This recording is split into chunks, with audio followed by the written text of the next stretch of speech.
There's an old saying, I'd rather have roses for my table than diamonds for my neck.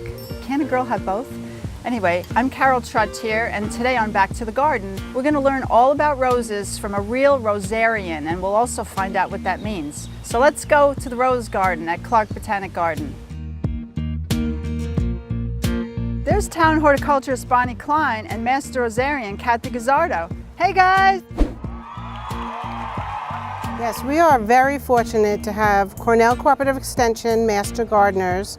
They're of Nassau County here, and they're all strictly volunteers. And they come every other Friday to maintain our rose garden. This is the only formal garden that we have on the property. So Kathy, what are you and the crew doing today? Well, on our agenda today is lots of weeding, because there's always weeding when you're a gardener. And we're also going to be doing some deadheaded.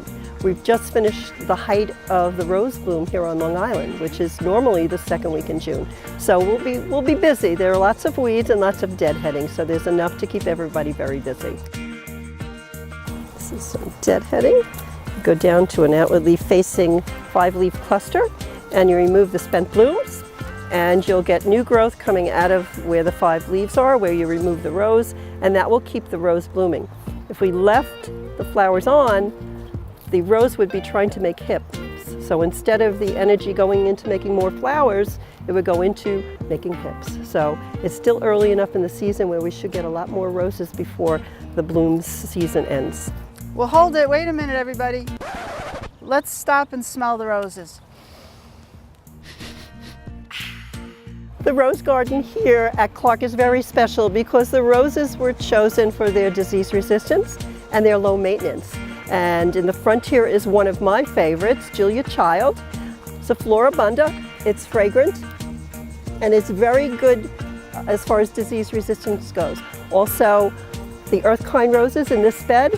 We have several polyanthus, which is another class or type of roses.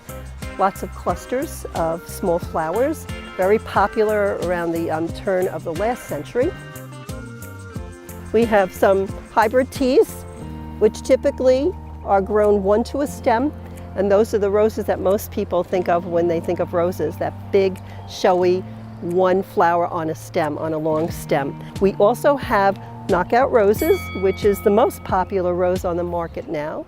Very easy, low maintenance, but there are also different shrub roses that are available. Carefree Spirit over here, a lovely rose. You can see how bright it is, and the clusters of flowers. The shrub roses give you many more flowers to a stem and are much more showy than your Floribundas or your hybrid teas. And it's a wonderful rose to have in your garden, especially if you want to do something like we've done here, a hedge. And we also try very hard to show gardeners that your garden shouldn't just be filled with all roses. You should also have some companion planting. And here we have ladies' mantles. They have lovely flowers in bloom for maybe 2 or 3 weeks.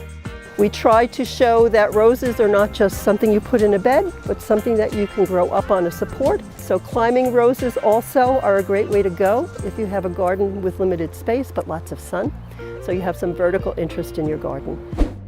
We hope you'll find some time to come here to Clark Botanic Garden and see our beautiful rose garden. And don't forget to stop and smell the roses. We'll see you next time on Back to the Garden. Hello, I'm Judi Bosworth, North Hempstead Town Supervisor. I hope you'll visit us here at Clark Garden sometime soon. And please bring your gardening questions. Thanks for watching.